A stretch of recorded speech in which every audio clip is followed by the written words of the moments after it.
தமிழக அரசியல் வரலாற்றிலே தவணை முறையில் தேர்தல் அறிக்கை வெளியிட்ட முதல் தலைவர் எடப்பாடி பழனிசாமி தான். அந்த முதல் தவணை எடுபடலை. தமிழ்நாட்டை தலைகுனியை விட மாட்டோம்னு சொல்றது காரணம் என்ன? நீங்க அடகு வச்சுக்க நாங்கள் மீட்டு கொண்டு வந்துருங்க, அவ்வளோதான். தனிப்பட்ட தாக்குதல்கள் இதுல எது தனிப்பட்ட தாக்குதல் சொல்லுங்களேன். காங்கிரஸ் ஆட்சி அங்கே வந்திருந்தா, ஒன்றியத்தில் வந்திருந்தா எங்களால் நிறைய வாக்குறுதிகளை செயல்படுத்திருக்க முடியும். சத்தியமா செயல்படுத்திருக்கீங்க. ஏடிஎம்கே அதானே சொல்லுவாங்க. ஆனா அன்னைக்கு ஒன்றியத்தில் பிஜேபி ஆட்சி, மாநிலத்தில் எடப்பாடி பழனிசாமி ஆட்சி, இணக்கமான ஆட்சி. கேட்ட இடத்துல கையெழுத்து போட்டாங்க. தேவைக்கு அதிகமான இடத்துல குனிஞ்சிருந்தாங்க. ஏன் அப்போ வாங்க முடியல அவங்களால? பெண்டான ஒரு பழனிசாமி தானே அவரு. ஒன்றிய அரசோடையும் சரி, இங்க இருக்கக்கூடிய ஆளுநரோடையும் சரி தொடர்ந்து மோதல் போக்குல ஈடுபடுறாங்க. அப்படி சொல்றது யாருன்னு? அதிமுக தரப்புலையும் வெக்கமா இல்ல? அதிமுக காரனுக்கு இந்த வார்த்தையை சொல்றது வெக்கமா இல்ல? மானரோசம் சூடு சொரணம் இல்ல அவங்களுக்கு? எடப்பாடி பழனிசாமி அவர்கள் ஆளுநர் செய்து சரின்னு தானே சொல்றாரு. அதான் சொல்றேன், அவங்களும் மானம் இருக்கா, சூடு இருக்கா, முதுகெலும்பு இருக்கா, ரோஷம் இருக்கா, தமிழன்ற ஒரு உணர்வு இருக்கா? ஐஸ்வர்யா கருத்தரித்தல் மையங்களில் ஜனவரி 30 முதல் பிப்ரவரி 5 வரை இலவச ஆலோசனை மற்றும் சிகிச்சைகளில் மாபெரும் சிறப்பு சலுகை. ரெட் நூல் தமிழ் நேயர்கள் அனைவருக்கும் வணக்கம். இன்று நாம் சந்திக்க போகும் சிறப்பு விருந்தினர் எழும்பூர் சட்டமன்ற உறுப்பினர் வழக்கறிஞர் திரு பரந்தாமன் அவர்கள். சார் வணக்கம். வணக்கம். உங்களுடைய பிஸி ஷெடியூலில் எங்களுக்கு ஒரு இன்டர்வியூ கொடுத்ததுக்கு ரொம்ப நன்றி. எடப்பாடி பழனிசாமி அவர்கள் முன்னாள் முதலமைச்சர், அதிமுகவோட 2ஆம் கட்ட தேர்தல் அறிக்கையை வெளியிட்டிருக்கிறார் இன்னைக்கு. இதற்கு முன்பாக கூட சில அறிவிப்புகள் வெளியிட்டார். அதாவது மகளிர் உரிமை தொகைன்னு திமுக அரசு கொடுக்குது, அது முழுமையாக யாருக்கும் கொடுக்கல, சிலருக்குன்னு தேர்ந்தெடுத்து கொடுக்குறாங்க, நாங்கள் வந்தால் எல்லாருக்கும் 2000 கொடுப்போம் அப்படின்னு சொன்னார். இன்னொன்று, ஆண்களுக்கும் நாங்கள் இலவச பஸ் கொடுப்போம் அப்படிங்கிற ஒரு விஷயத்த சொல்லியிருந்தார். இன்னைக்கு 2ஆம் கட்ட தேர்தல் அறிக்கையில் கல்விக்கடன் தள்ளுபடி அப்படிங்கிற ஒரு விஷயத்த சொல்லியிருக்கிறாரு. முதியோர் பென்ஷன் அந்த விஷயத்த சொல்லியிருக்கிறாரு. இன்னும் சொல்ல போனால் விலையில்லா கேஸ் சிலிண்டர் நாங்கள் வழங்குவோம் அப்படிங்கிற விஷயத்தெல்லாம் சொல்லியிருக்கிறாரு. திமுகவிற்கு ஒரு கடும் நெருக்கடியை கொடுக்குறாருன்னு நீங்கள் பார்க்குறீங்களா? நெருக்கடி கொடுக்கல, மக்களுக்கு காமெடி தான் தரார்.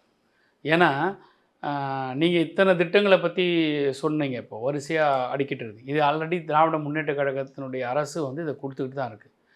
மகளிர் உரிமை தொகை வந்து கடந்த தேர்தல் வாக்குறுதியில் திமுக கழகம் சொன்ன பிறகு இவர் வந்து சொன்னார், திமுக 1000 ரூபா கொடுக்குறோன்னு சொன்னதை இவர் 1500 ரூபா கொடுக்குறேன்னார். அப்போவே மக்கள் இவங்களுக்கு ஓட்டு போடல.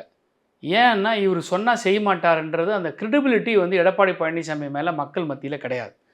ஆனால் திமுக சொன்னால் செய்யும். முதலமைச்சர் திமுகவுடைய தளபதி அவர் சொன்னார்னா வந்து செய்வார் அப்படிங்கிற ஒரு நம்பிக்கை இருக்குது. ஏன்னா அது ப்ரூவன் ஆல்ரெடி. சொன்னதை செய்வோம், செய்வதைத்தான் சொல்லுவோம்ன்ற ஒரு தாரக மந்திரத்தை கொடுத்தவர் முத்தமிழறிஞர் தலைவர் கலைஞர். ஆனால் அவர் என்ன சொல்கிறாருன்னா, எல்லாருக்கும் கொடுப்போம்னு சொன்னாங்க அந்த உரிமை தொகைங்கிறது, அப்புறம் தகுதிங்கிற ஒரு அடிப்படையை கொண்டு வர்றாங்க. எல்லாத்துக்கும் தகுதி தேவை, வேலைக்கு தகுதி தேவை, ஹாஸ்பிட்டலில் போய் அட்மிட் ஆகணும், ஒரு நோயாளிங்கிற ஒரு தகுதி தேவை. எல்லாருமே போய் ஹாஸ்பிட்டலில் அட்மிட் ஆகிட முடியுமா? இந்த விமர்சனத்தை வச்சு அவங்களுக்கு புளிச்சு போச்சு. ஏன்னா இன்றைக்கி பொதுமக்களே வந்து சொல்ல ஆரம்பிச்சிட்டாங்க, ஆமாம் தேவைக்கு இருக்கிறவங்களுக்கு கிடைக்கட்டும், நான் நல்லா கை நிறைய சம்பாதிக்கக்கூடிய எனக்கு எதுக்குன்னு சொல்லக்கூடிய அளவுக்கு மக்கள் வந்து மக்களே கேள்வி கேட்டு கூட அவங்களுக்கு இன்னும் புத்தி வரல. அதனால் வந்து பப்ளிக் ரொம்ப தெளிவாக இருக்காங்க. யாருக்கு தேவை இருக்கோ அவங்களுக்கு கொடுக்கட்டும் அப்படின்ற பக்குவத்துக்கு மக்கள் வந்துட்டாங்க. அரசோட நிதி நிலைமையும் இருக்குது சார். ஒருத்தருக்கு பசிச்சு கொடுத்தா தான் அந்த உணவுனுடைய ஒர்த்து இருக்கும். நீங்கள் பசிக்காமையே கொடுத்தீங்கன்னா அவர் சாப்பிட மாட்டார், அவர் தூக்கி போட்டு போயிடுவார். இதுதான் விஷயம். அதனால் வந்து இவங்க சொல்கிறது எல்லாமே வந்து ஒரு வெற்று அறிக்கை தான். இது தேர்தல் அறிக்கையே கிடையாது, வெற்று அறிக்கை. அதனால் வந்து பாருங்கள், எடப்பாடி பழனிசாமி முதல் தேர்தல் அறிக்கை வெளியிட்டார் இல்லையா, இது வந்து தமிழக அரசியல் வரலாற்றிலே தவணை முறையில் தேர்தல் அறிக்கை வெளியிட்ட முதல் தலைவர் எடப்பாடி பழனிசாமி தான். அந்த முதல் தவணை எடுபடலை, மக்களுக்கு யாரும் ஒன்றும் பேசு பொருளாக இல்லை. இப்போ நீங்கள் 2வது இன்னைக்கு கொடுத்துருக்கிறாருன்ற செய்தியே வந்து இப்போ எங்களுக்கு நீங்கள் சொல்லி தான் தெரியுது. ஸோ இந்த அளவுக்கு இலவச பஸ் அப்படிங்கிறது பெரிய வரவேற்பு பெற்றிருக்கு அப்படின்னு சொல்றாங்க அதிமுக. எங்க வரவேற்பு பெற்றிருக்கு? ஆண்களுக்கும் நாங்க இலவச பஸ் ஏதாவது வரவேற்பு பெற்ற போய் நீங்க என்ன இம்ப்ளிமெண்ட் பண்ணிட்டாங்களா வரவேற்பு பெற்றதுக்கு? எடப்பாடி பழனிசாமி இந்த மாதிரி கொடுத்துருக்கார தேர்தல் அப்படியா சொன்னாரா அப்படிதான் கேட்பாங்க ஜனங்க. அதனால வந்து ரொம்ப அண்டர் எஸ்டிமேட் பண்றீங்களோ? அண்டர் எஸ்டிமேட் பண்ணல, அவங்களுடைய தரம் எஸ்டிமேஷன் இதுதான். அண்டர் எஸ்டிமேட் பண்ணக்கூடிய அளவுக்கு கர்வம் எங்களுக்கு கிடையாது. ஆனால் அவங்களுடைய எஸ்டிமேஷன் இவ்வளோ தான். நான் பொய் சொல்கிறேன்னா இல்லை என்னுடைய தவறு அரசியல் பார்வையில் சொல்கிறேன்னா நீங்கள் வந்து பொதுமக்கள்கிட்ட போய் கேளுங்க, இந்த மாதிரி எடப்பாடி அப்படியா சொன்னாரா, அவரெல்லாம் செய்ய மாட்டார், அப்படி தான் இருக்கும். ஆனால் அதே நீங்கள் வந்து மு.க. ஸ்டாலின் எப்படி சொல்லியிருக்காரு, என்ன நினைக்கிறீங்க, நடக்கும் இல்லை நடக்க வாய்ப்பு இருக்குது, அப்படி தான் பேசுவாங்க. இல்லை சார், 2016லையும் சரி 21லையும் சரி கல்வி கடன் தள்ளுபடி அப்படிங்கிற ஒரு விஷயத்தை நம்ம தேர்தல் அறிக்கையில் கொடுத்துருந்தோம். ஆமாம், 2016 நம்ம ஆட்சியை பிடிக்க முடியல, 1.1% நம்ம தோல்வி அடைஞ்சோம். 2021 வந்ததுக்கப்புறம் ஒரு எதிர்பார்ப்பு இருந்திருக்கும் மாணவர்கள் மத்தியில், கல்வி கடன் தள்ளுபடி பண்ணிடுவாங்க அப்படின்னு. ஆனால் இப்போ வரைக்குமே தள்ளுபடி பண்ணல. ஆனால் எடப்பாடி பழனிசாமி அதை ஒரு வாக்குறுதியாக கொடுக்கும். இப்போ எடப்பாடி பழனிசாமி வாக்குறுதி கொடுத்தாருன்னா கூட அவரால் செய்ய முடியாது. காரணம் என்னென்னா, ஏற்கனவே அம்மையார் ஜெயலலிதா இருக்கும்போதும் வந்து கல்வி கடனை தள்ளுபடின்னு சொல்கிறாங்க தான், தள்ளுபடி செய்கிறேன்னு தான் சொன்னாங்க. ஆனால் அவங்களால செய்ய முடியல. அவங்க கூட வந்து பிஜேபி கூட இவங்க கூட்டணியில் தான் இருந்தாங்க. இது வந்து கல்வி கடனை பொறுத்த வரைக்கும் ஒன்றிய அரசினுடைய சப்போர்ட் வேணும் நமக்கு. ஒன்றிய அரசு சப்போர்ட் இல்லைன்னா பண்ண முடியாது. ஒன்றிய அரசு தான் செய்ய முடியும் இது. ஏன்னா தேசியமயமாக்கப்பட்ட வங்கிகள் என்பது வந்து ரிசர்வ் பேங்க் ஆஃப் இந்தியாவுடைய கவர்னன்ஸில் இருக்குது. இது வந்து ஒன்றிய நிதி அமைச்சகத்துக்கு கீழே வருது. இப்போ நாம் வந்து மகளிர் சுய உதவி குழுக்களுக்கு கடன் கொடுக்குறோம். அந்த கடனை நம்ம தள்ளுபடி செஞ்சுருக்கோம். கூட்டுறவு கடன்கள், வங்கி கடன்களை நம்ம கடன் கொடுத்துருக்கோம். அதை வந்து 7,000 கோடியை கலைஞர் தள்ளுபடி. இது வந்து மாநில அரசினுடைய கட்டுப்பாட்டில் இருக்கக்கூடிய விஷயங்கள்.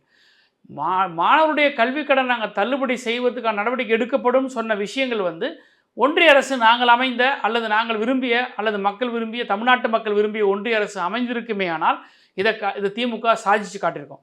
உங்களுக்கு வந்து கேஸ் சிலிண்டர் மானியத்திலையும் சரி, அல்லது வந்து கூட்டுறவு கடன்லையும் சரி, விவசாய கடன்லையும் சரி, இதையெல்லாம் கலைஞர் வாக்குறுதி கொடுத்தார். மன்மோகன் சிங் கிட்ட சொன்னார்.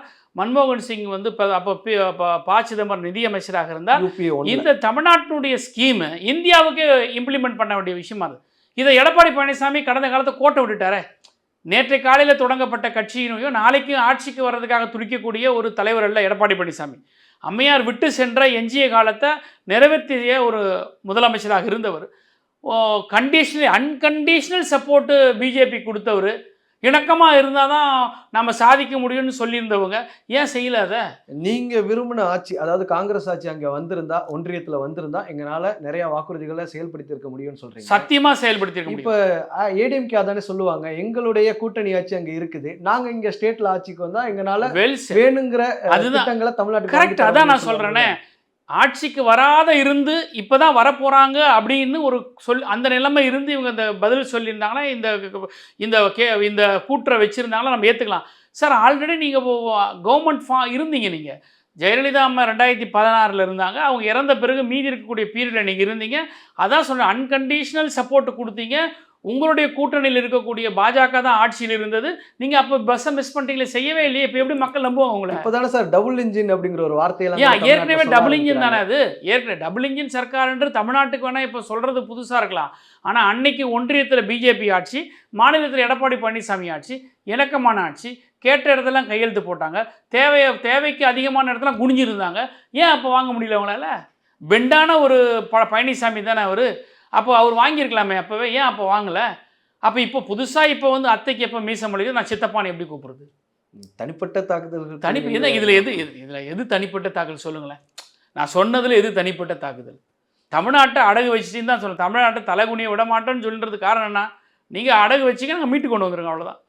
இன்னொன்று என்ன சொல்கிறாங்கன்னா, இவங்க வந்து ஒன்றிய அரசோடையும் சரி, இங்கே இருக்கக்கூடிய ஆளுநரோடையும் சரி, தொடர்ந்து மோதல் போக்கில் ஈடுபடுறாங்க.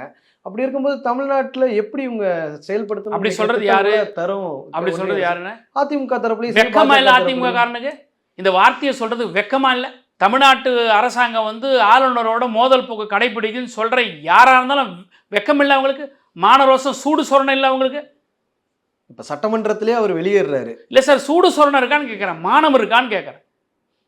இவங்களெல்லாம் வந்து உள்ளே முதுகெலும்பு இருக்கா, தன்மான உணர்ச்சி இருக்கா, தமிழன்ற உணர்ச்சி இருக்கான்னு தான் நான் கேட்க முடியும். இது எல்லாம் இல்லாதவன் தான் இதை கேட்பான். இல்லை, தமிழ்நாடு அரசு தயாரித்து கொடுக்குற உரையை கூட ஆளுநர் வந்து படிக்க மாட்டேங்கிறாரு. 3 வருஷமாக இதை தொடர்ந்து பண்ணுறாரு. எடப்பாடி பழனிசாமி அவர்கள் ஆளுநர் செய்து சரின்னு தானே சொல்கிறாரு. அதான் சொல்கிறேன், அவங்களும் மானம் இருக்கா, சூடு இருக்கா, முதுகெலும்பு இருக்கா, ரோஷம் இருக்கா, தமிழன்ற ஒரு உணர்வு இருக்கா? அப்படிதான் நான் கேட்க முடியும். ஐஸ்வர்யா கருத்தரித்தல் மையங்களில் ஜனவரி 30 முதல் பிப்ரவரி 5 வரை இலவச ஆலோசனை மற்றும் சிகிச்சைகளில் மாபெரும் சிறப்பு சலுகை.